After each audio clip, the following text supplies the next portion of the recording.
Hey, what's up, Logos Personal Finance students?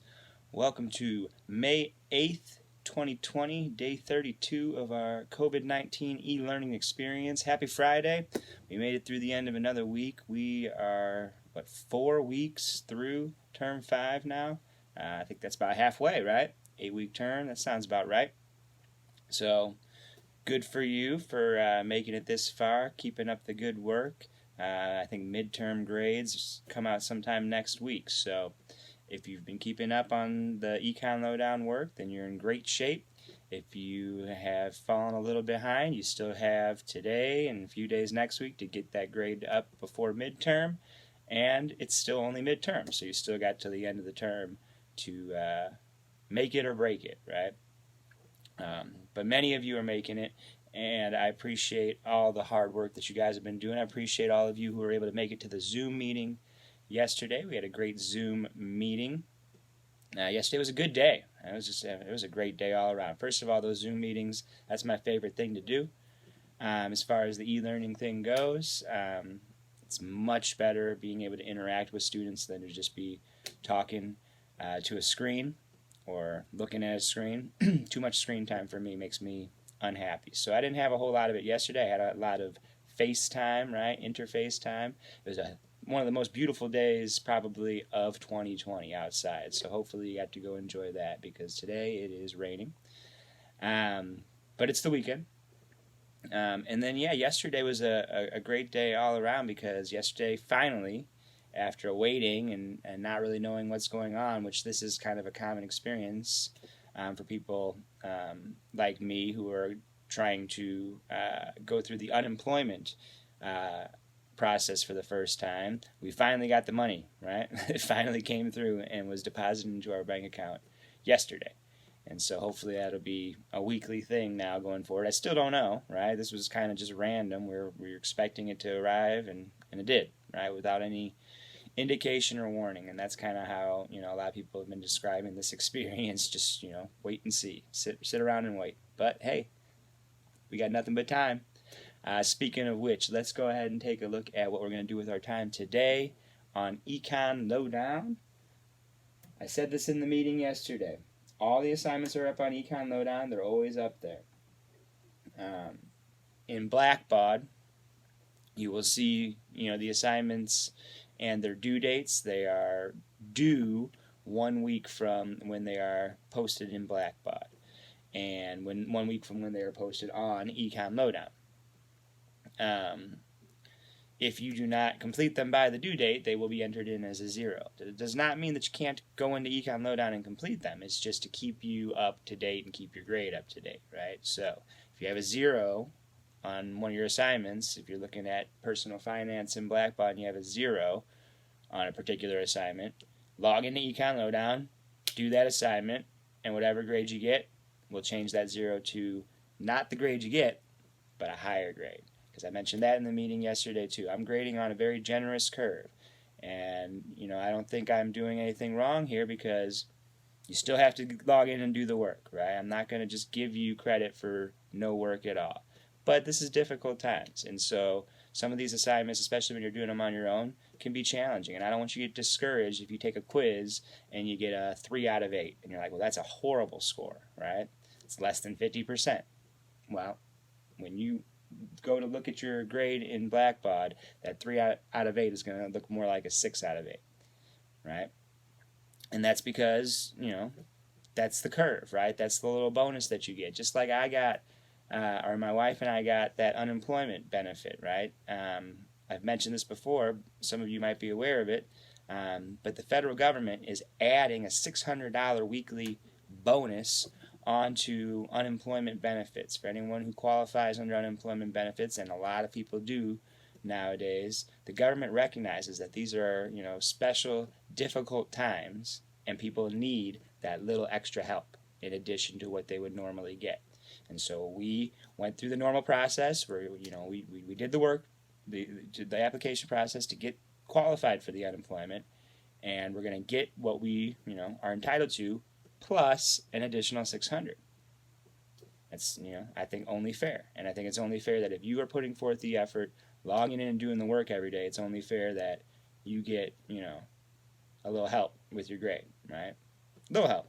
So don't be discouraged if the work seems challenging. Just get on there and do the best you can. And as always, if you need any help, let me know. But let's take a look at Econ Lowdown. Log in here. I always just go right from that Blackbaud page. You see what I did here? I was on our Blackbaud bulletin board. There's lots of ways to access Econ Lowdown. You can go into topics. It's right there. There's a bunch of links. But I just usually think the easiest way is you go to the class bulletin board. It's right there. econlowdown.org, right? Takes us to this page where we put in our student code and password and log in. You have the link for the Zoom class meetings, which we had yesterday, every Thursday, right there at the top. And then the first assignment is the second thing down, right? What is financial literacy? These are all the work that we have been doing so far this term. You can see the status of them. They should have a status of graded with a grade, or they should have a status of submitted. If they have a status of, not attempted, incomplete, that's something that you need to work on. So I'm going down, I'm looking at my status graded. Some of these have a pretest and a post-test. You don't have to take the pretest and the post-test. Your grade will be based on the higher of the two scores, because the pretest and the post-test are the same. So I got 100% on this pretest. I don't need to take the post-test. Got an 80% on this one. That's not great, but that's fine. 88%, 100. These are all great. Yeah, I'm doing fine. Got 100% on my No Frills Money Skills video Q&A. I had to retake that quiz once to get that 100%, but that's okay. I'm in progress with this one, the reading Q&A. I think there's 8 multiple choice questions on that. I showed you this Uber game. When you see things like this, remember they're just links. We answered this question, was the last thing that I showed you. What are your monthly expenses? I haven't answered it yet. See how the status is unanswered? I'm going to go to launch and answer that. And it's asking, how much do you think it costs to provide all of your needs, shelter, food, utilities, healthcare, transportation, the things you need, and everything else, right, in a given month, right? And this is getting into what we're going to be talking about as far as budgeting, right? You've all heard of budgeting. You've all heard of budgets, right? Budgets are a plan for spending, right? And you need a plan for spending, because if you don't, if you just, get your money at your, wherever you get it, right, from your job, and just spend it until it's gone, right, you can end up running out of money. And then you still have things you got to buy, and that's when you go into debt. So the whole point of a budget is to avoid that. So you have to think about it. The first step is, okay, well, how much does stuff cost, right? What do I need to spend money on in a given month, right? Well, like I listed here, you need a place to live, you need food, you need utilities, healthcare. Some people have already answered this, and we've had some pretty, wide variation in responses. I think someone said $5,000, someone said $1,000. Yeah, it could be anywhere in between there. I know that for my, situation, I have myself and 3 children and a wife to pay for. But I mean, just housing alone costs over $1,000 a month. And then you got, electric bill, phone bills, internet, food. Yeah, we're probably looking at closer to $4,000 to $5,000. So I'm going to go ahead and say $4,000 to $5,000 a month. Now you can look at it however you want. It could be for you and your family. It can be for just you as an individual. But that's what I'm going to say. $4,000 to $5,000. I put 400. $4,000 to $5,000 a month. That's a lot of money to be spending a month. But that's how much it costs to live. That's just the reality. That's why you got to have a good source of income to be able to pay for all this, to be able to have that comfortable life. So we will submit the response on that one, and it has gone through. All right. And now you can see status has changed to submitted. So that's that.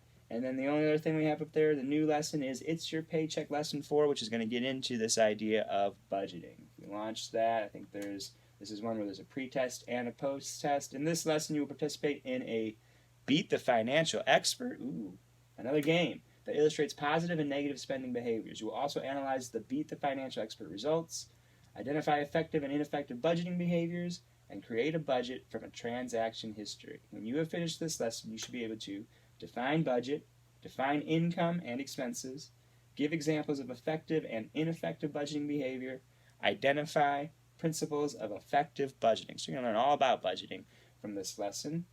And as always, it starts with a pretest. Let's take a look at this pretest real quick. 4 questions. Multiple choice, easy peasy, piece of cake. And again, you get to take the pretest, you do the lesson, take the post-test, see how you do on your scores, and I guarantee you if you give it your best effort, you'll have a good grade at the end. That's all I got for you today and this week. I will see you all on Monday. Have a good weekend. Peace.